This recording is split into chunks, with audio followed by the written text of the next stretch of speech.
was a simple one, but it was only in 2013, 75 years after the shots were fired, that definitive clarity was finally achieved. This is his story. 1. La paix, la paix, la paix. Fondling another glass of Bon Vin Rouge, the exhausted Premier of France tried without success to relax into his plane's plush seat. He was flying home from Germany after signing what history would come to condemn as the Munich Pact. It was October 1st, 1938, as the two-engine, 28-seat Air France luxury airliner flew westward into the declining European afternoon. This was not the Premier's first glass of red for the day, nor would it be his last. Edouard Daladier was normally an abstemious man, but some suspected that he had signed the actual agreement itself, then seen as the salvation of civilization, in a state of less than perfect sobriety. The Premier was desperately unhappy. Daladier was a stubby, deceptively tough-looking politician from the south of France. He had a wide, square, stolid face, and within 24 hours countless newsreels would show the world that he was the shortest leader among the four at the meeting he had just left, shorter than Hitler and Benito Mussolini, and much shorter than the British Prime Minister Neville Chamberlain. With his thick neck, heavy head, and implacable brow, Daladier's political nickname was the Bull of Vaucluse. He looked tough, fearless, decisive, and that look had helped elect him. Looks deceived. Daladier was an intelligent man, and in contrast to Neville Chamberlain, he was not wrong about Hitler. Chamberlain believed that it might be possible to treat Hitler as a normal politician. Daladier did not. His assessment of the Nazi threat to his country and the world was lucid to the point of clairvoyance. He knew who Hitler was. Knowing that, he also knew that he had just played a losing hand in Munich. The night before, he had signed away part of the stature and power of France.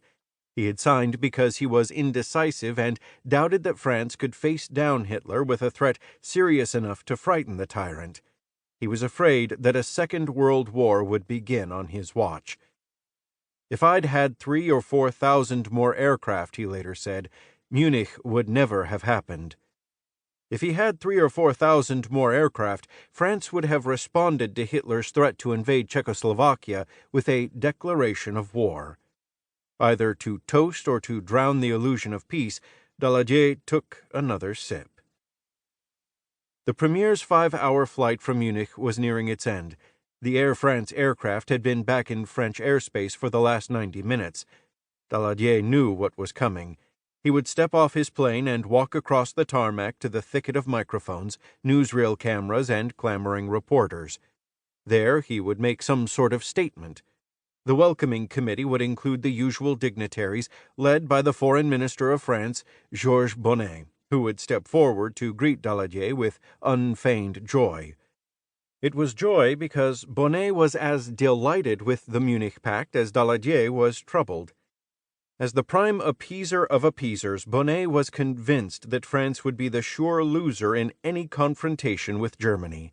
He was one of the sly masterminds behind all that had just happened in Munich. After making his statement, the Premier would step into an open car where he would sit beside his beaming foreign minister during the ride back into Paris. And clustered at a distance, neatly confined behind the airport's police lines, there would be the public, delirious with either rage or joy. Had they come to idolize him or assassinate him? Daladier merely muttered the question, and his aides were shocked to realize that the Premier's query about his possible assassination on the ride home was not quite a joke. He was unsure whether the French public would see Munich as a defeat or a victory. He genuinely feared the fury of the people. What if they saw, as he did, that in the depths of the night before he had subjected his country to a defeat without a battle?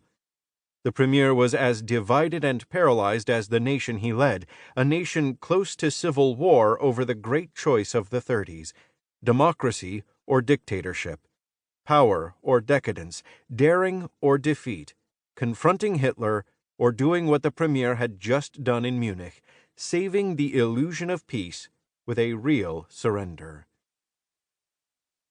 Edouard